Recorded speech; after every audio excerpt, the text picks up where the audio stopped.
Hello guys, welcome all of you. तो आज हम देखने वाले हैं सीटेट लेवल फर्स्ट। जो जिन्होंने बीएसटीसी या डीएलएड कर रखी है तो वो बच्चे सीटेट लेवल फर्स्ट का फॉर्म भरते हैं। तो आज हम देखने वाले हैं लेवल फर्स्ट के पीवाईक्यू देखने वाले हैं, वो भी लैंग्वेज हिंदी लैंग्वेज फर्स्ट के पेपर के पीवाईक्यू देखेंगे। पिछले साल कैसा पेपर हुआ था और हम पीवाईक्यू से तैयारी करते हैं तो हमारा सिलेक्शन जल्दी होता है, क्योंकि पीवाईक्यू में रिपीट बार क्वेश्चन होते हैं। पीवाईक्यू क्वेश्चन के बार रिपीट होते हैं सीटेट के एग्ज़ाम में। तो हम सीटेट की तैयारी अगर पीवाईक्यू से कर लेंगे बिना थोड़ी पढ़े तो भी हमारा सिलेक्शन अच्छा हो जाएगा, 90 नंबर आ जाएंगे हमारे। तो आज हम सीटेट के पीवाईक्यू देखेंगे, वो भी language first, Hindi language first के। और आप डेली ऐसे पीवाईक्यू देखने के लिए आप मेरे चैनल को सब्सक्राइब करें और मेरे वीडियो को लाइक करें, शेयर करें, जिससे आपको डेली ऐसे पीवाईक्यू मिलते रहेंगे हिंदी सब्जेक्ट के। तो आज हम हिंदी सब्जेक्ट के देखेंगे लेवल फर्स्ट के, सीटेट लेवल फर्स्ट के लैंग्वेज फर्स्ट हिंदी को देखेंगे। तो अब देखेंगे क्वेश्चन। पहला क्वेश्चन है, कविता पाठ व कथा को वाचन करवाती है। उसने सभी शिक्षार्थियों के प्रदर्शन उपलब्धि के सभी रिकॉर्ड रखे हैं और उन्हें उनकी समग्र उपलब्धि प्रदर्शन में शामिल करेगी। आकलन के इस प्रकार के रिकॉर्ड को क्या कहेंगे? तो इस प्रकार के रिकॉर्ड को हम पोर्टफोलियो कहेंगे। तो इसका राइट आंसर हो जाएगा एक। दूसरा है, एक बालिका अपनी रुचि की कहानी की पुस्तक पढ़ रही है, मतलब वो विस्तृत पठन कर रही है। तो इसका राइट आंसर हो जाएगा एक। फिर आगे है, कौन सी बुनियादी चरण में कहानी पठन का उद्देश्य नहीं होना चाहिए? तो कहानी पठन का उद्देश्य क्या नहीं होना चाहिए? पहला है, प्रत्यक्ष रूप से नैतिक मूल्य बताने। ये गलत हो जाएगा और सभी सही है। प्रत्यक्ष रूप से हम नैतिक मूल्य नहीं बता सकते कहानी के अंदर, तो इसका गलत हो गया एक। फिर है, एक बालिका एक अपठित अनुच्छेद पढ़ती है, उसे इस अपठित अनुच्छेद के बाद दिए गए प्रश्नों के उत्तर देने हैं। इस प्रकार के पठन को क्या कहेंगे? इस प्रकार के पठन को हम क्या कहेंगे? पहला है सरसरी तौर पर पठन, स्किमिंग। दूसरा है बारीकी से पठन। तो इसका राइट आंसर हो जाएगा बारीकी से पठन, स्कैनिंग। इसका राइट आंसर हो गया 2। फिर आगे है, पठन कौशल पर दिए गए कथन पढ़िए। पठन केवल डिकोड करने की योग्यता पर है। क्या पठन डिकोड करने की योग्यता है? नहीं हो सकता, ये तो गलत है। फिर आगे है, बच्चे पठन की प्रक्रिया में संलग्न होकर पठन करते हैं। हाँ, बच्चे अगर पठन की क्रिया में संलग्न होकर पठन करते हैं तो वो विस्तृत पठन करते हैं, गहन अध्ययन करते हैं। तो इसका राइट आंसर हो जाएगा बी। फिर आगे क्वेश्चन है, प्रक्रिया लेखन उपागम में पूर्व लेखन क्या है? तो पहला है, लेखन प्रक्रिया का वह तत्व है जिसके दौरान लेखक समझ बनाते हैं कि उन्होंने क्या लिखा और विषय वस्तु में परिवर्तन करते हैं। दूसरा है, लेखन प्रक्रिया का वह तत्व है जिसमें लेखक संभावित टॉपिक और लेखन विचारों की उत्पत्ति करते हैं। हाँ, इसका राइट आंसर हो जाएगा 2। यही हो सकता है पूर्व लेखन में, क्योंकि हम। फिर आगे है, एक कक्षा में यह प्रयास किया जाता है कि बच्चों का ध्यान भाषा के स्वरूप पर जाए।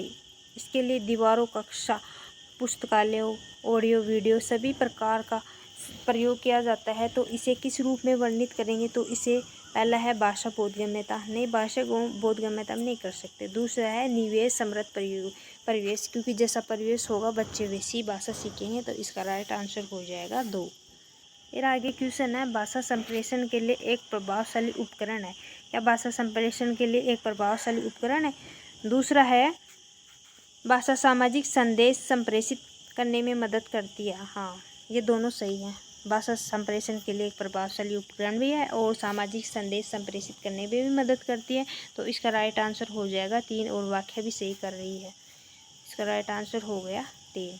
एक अध्यापक कुछ क्रियाएं करता है, शिक्षार्थियों को निर्देशानुसार उनका अनुपालन करना है तथा किसी भी प्रकार का भाषिक व्यवहार नहीं करना। पहला है ड्रामा। दूसरा है कुल भौतिक प्रतिक्रिया। तो इसका राइट आंसर हो जाएगा कुल भौतिक प्रतिक्रिया। फिर आगे है, एक अध्यापक का मानना है कि मुक्त लेखन द्वारा विद्यार्थियों को अपने भाषाई कौशल पुष्ट करने में मदद मिलेगी। तो इसका राइट आंसर क्या होगा? तो इसका राइट आंसर देखेंगे हम। पहला है, निःशुल्क स्रोत से लिया गया लेखन। दूसरा है, जो मन में आए उसे नियमों की चिंता बिना लिखना। इसका राइट आंसर हो गया यही, क्योंकि जो मन में आए उसे नियमों की चिंता बिना किए लिखना ही विद्यार्थियों को अपने भाषाई कौशल में पुष्टि करने में मदद मिलती है। फिर आगे क्वेश्चन है, कौन सा उपागम सावधानीपूर्वक चयनित और स्तरवार सामग्री का प्रयोग करता है? तो कौन सा करता है? तो पहला है, इसके अंदर संरचनात्मक उपागम। हाँ, यही करता है। इसका राइट आंसर हो गया संरचनात्मक उपागम। दूसरा है, निम्न में से कौन सा भाषाई विकार डिस्लेक्सिया पठन का लक्षण है? कौन सा है? पहला है अक्षरों या शब्दों के मध्य असंगत स्पेस। दूसरा है पठन में उल्टाव, तो इसका राइट आंसर हो जाएगा पठन में उल्टाव।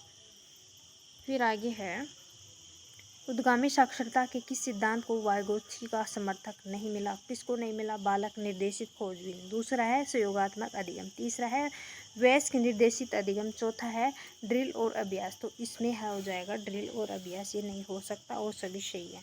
फिर आगे है बोधगम्य निवेश में क्या शामिल है? तो बोधगम्य निवेश में क्या शामिल है? हाव भाव, देह भाषा, चित्र और वस्तुओं जैसी तकनीकें। हाँ, यही हो सकता है, यही है इसका राइट आंसर।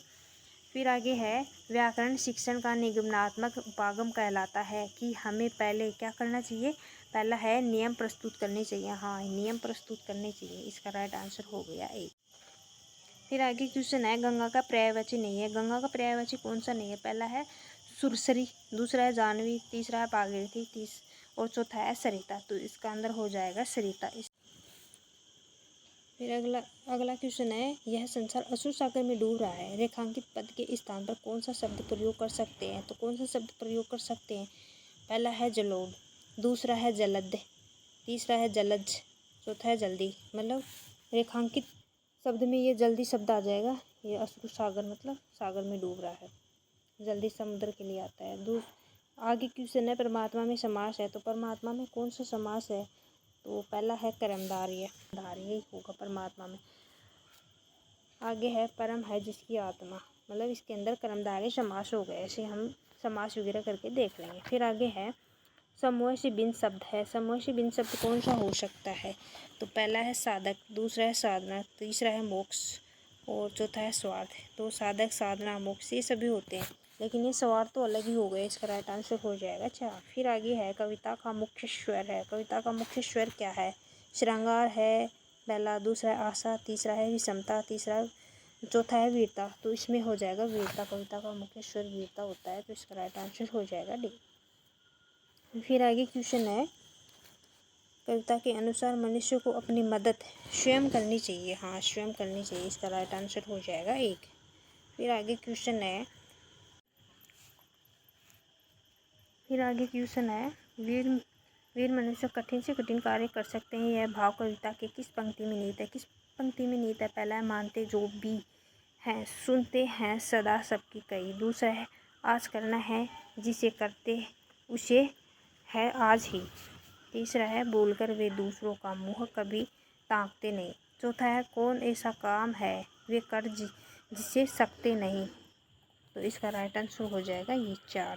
फिर आगे है वीर मानव के स्वभाव में सम्मिलित नहीं है। कौन सा सम्मिलित नहीं है वीर मानव के स्वभाव में? तो इसका राइट आंसर हो जाएगा पहला है समय पर कार्य करना, दूसरा है दूसरों के भरोसे न रहना, तीसरा है दूसरों को नीच दिखाना। ये गलत हो जाएगा, दूसरों को तो नीच नहीं दिखा सकते, इसका राइट आंसर हो जाएगा सी।